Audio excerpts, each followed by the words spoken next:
All right, thanks, Frankie. Hey, who's that in that kayak? It's a bird, it's a plane, it's the PM? Yeah, the king of the photo ops, I'll tell you that. Yeah, the Prime Minister was marking World Environment Day. He was going to a press conference. This kayak and stops by to speak to some people who were alongside the Niagara River at their cottage. I love it. Very nice.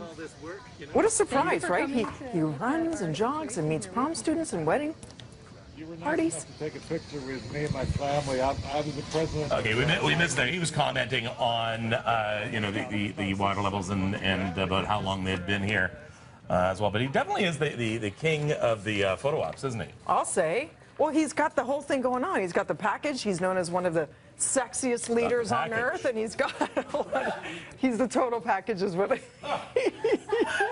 okay. And he's very athletic. He's got a beautiful family. Hold on a second. Let's just carry on. Carry on. Carry on.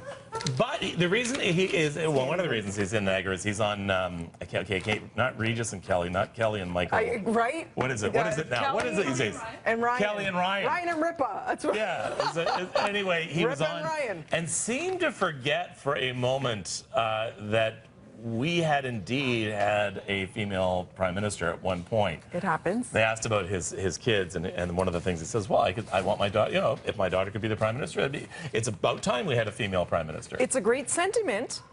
Kim Campbell served for a minute, though, right? About a minute and a half, actually, yes. Okay.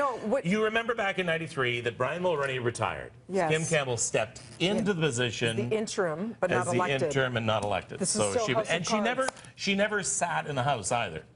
So she was our prime minister wandering. I don't want to ruin it, but if you watched House of Cards, I bet you they pulled the storyline from that because it's quite. I don't want to ruin it, but Claire Underwood. That's all I have to say. Okay. So, I was trying to think of where she fit in. Who was the prime minister before her? Who was the prime minister after her? Well, I just gave you the answer to the before. Yeah. But who's after? Who did she lose to? Hold on, give me the year. Give me the year. You're testing me on pop quiz? 1993. On politics? Still You've come to the wrong class. Yeah. 1993? I bet you could name probably 90% of American presidents, as most Canadians could, and probably could not name... Is it Chrétien? It was Chrétien, yeah. Okay. Very good. It was Chrétien. I'm not going to lie, I looked at the page. I did. It must have been Chrétien. I did the old cat. You wouldn't have been a good teacher. You let me peep off your notes. Or would I be a good teacher? Maybe that's what it is.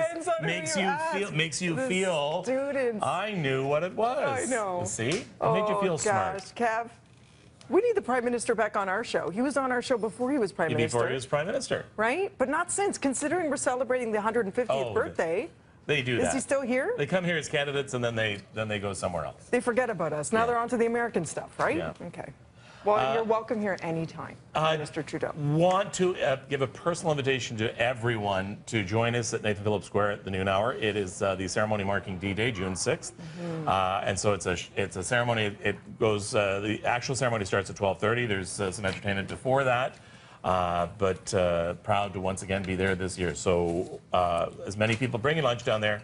Yeah. I mean, it may be a little drizzly. That's all right. That's okay. Bring an umbrella. You can all come to the stage with me. It's fine. A little water won't hurt you, right? Yeah, we definitely have to remember those who did not come home many years ago. Yeah. And it's more important now to remember than ever because now all we have are memories. Now we have the stories that are passed on. It's up to us as the following generations to keep what happened at D-Day alive, as we have fewer and fewer people around who were still around at that time. And our gratitude. They sacrificed their lives. They sacrificed everything. And their families, of course, lost loved ones as a result for our freedom today. So that's around the noon hour today. It is 7:24 on Breakfast Television. We're going to take a break, and we'll be back.